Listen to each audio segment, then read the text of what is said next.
Hello YouTube, hindi tayo ngayon sa ating YouTube channel at syempre, no, meron naman tayong nakitang video, ano, na ano ngayon, hindi ko alam kung content lang ba to o talagang totoong nangyari to.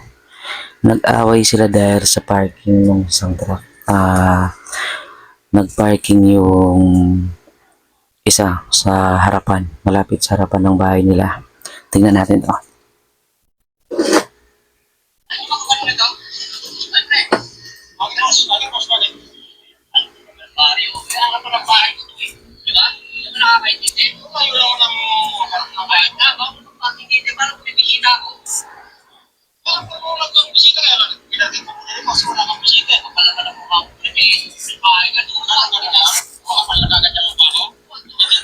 Oh, ganun pala. Kaya pala. Siguro hindi nagpaalam yung nagparking. Ano, na magpa-parking sila doon. Magparking siya doon. Aha. Kaya siguro nagalit si kuya. No. Kaya siguro siya nagalit. Parehas na sila galit. Normal lang yun. Na parehas silang parehas silang magkaiba ng pananaw sa ganitong sitwasyon.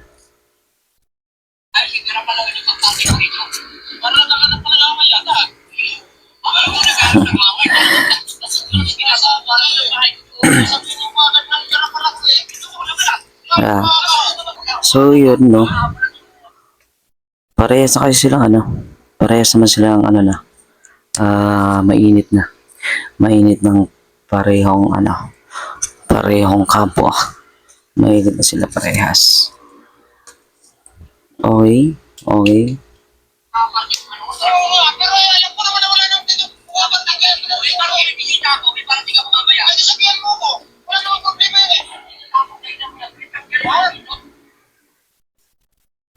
Parang medyo may mali din yung nagparking dito, no. Hindi obligasyon nung nitong may bahay na sabihin sa kanya na may parating na bisita. Unang-una siya yung nagparking malapit dun sa harapan ng bahay nung ni kuya. O yun. Pero parehas na sila mainit. Pero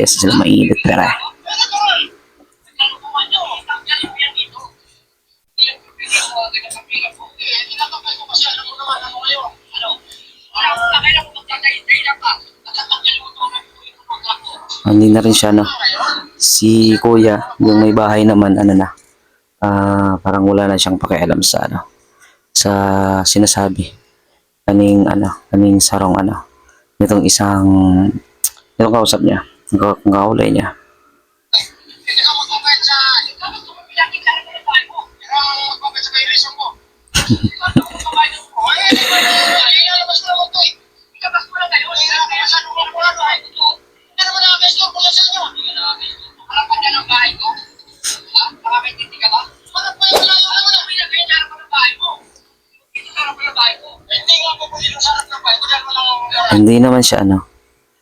Hindi naman siya malayo, hindi naman siya malapit, parang tama lang din, may madadaanan pa naman.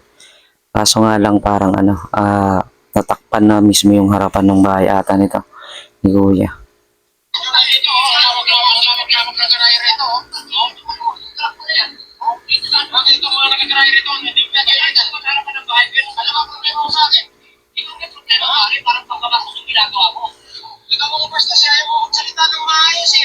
Parehas na kayo. Sa totoo lang, parehas na kamo. May sa dire. Wala sa sarili. You know? Parehas na kamo, parehas na.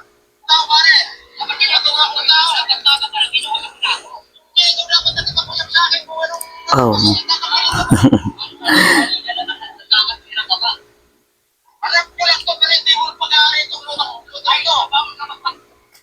So, ayan, no.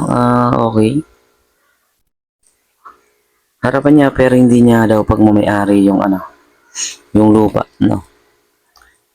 Aha. Ano bang pwede doon? minsan may mga sensitibong pag-iling o paningin ang mga tao sa espasyo, sa tubangan, sa harapan ng ng bahay nila. Pwede ring siguro pag-usapan ninda ning ning maayos para magkaintindihan sa tamang arrangement siguro na dai madulot ng ning friction, alam mo yan. Halimbawa ang nakasanayan na pagtanong, pag-apot o pag-abiso kung may kailangang iparada sa malapit na espasyo. Yun, dapat may talaga, nag-uusap talaga sila.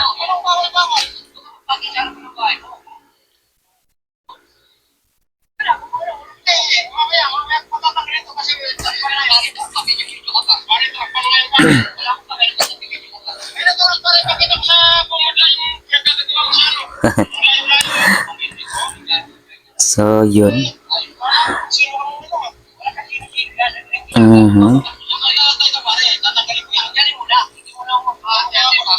Nagkainitan na talaga sila pero hindi naman na siguro sila abot sa pisikalan dito, no? Okay.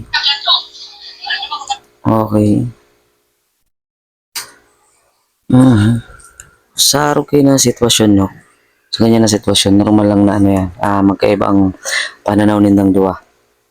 Siyempre, kung ako ang matauning opinyon, siguro siyempre masasabi malagang respeto sa kada saro. Yun. Siyempre para duman sa may kadsadiri kang arong pagmamayari ng bahay sa may-ari ng bahay. Siyempre naiintindihan ko ang pagpapaalala mo, lalo na baka maapektuhan ang seguridad o convenience sa harapan kang arongda bahay, di ba? Pero siyempre baka mas maray o mas mainam din na ang magbigay ng konsiderasyon kung saglit o siyempre o di naman madalas o dahil man permi ang pagparada, di ba, ni kuya. Siyempre naman sa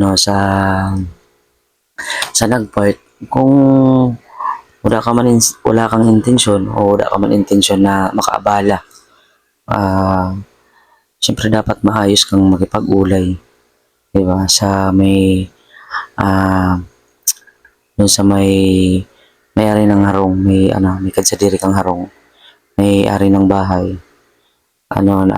Siyempre humingi ka rin ng paumanhin o magpaliwanag para maiwasan ang may pagkakaintindihan, no? Yun yung din siguro, pinaka-importante. Siyempre sa huri, no, respeto, tapos siyempre dapat ang komunikasyon nindong dua perming perming nandyan para paraan yan para maayos ang arugay na sitwasyon. And then malagang din mapanatiling kalmado din yung sarili nyo para maiwasan yung paglala ng sitwasyon. So yun lang, chill lang guys para iwas gulo. So yun lang, kita-kita ulit tayo sa ating YouTube channel. Hilingan kita, bro. Babu.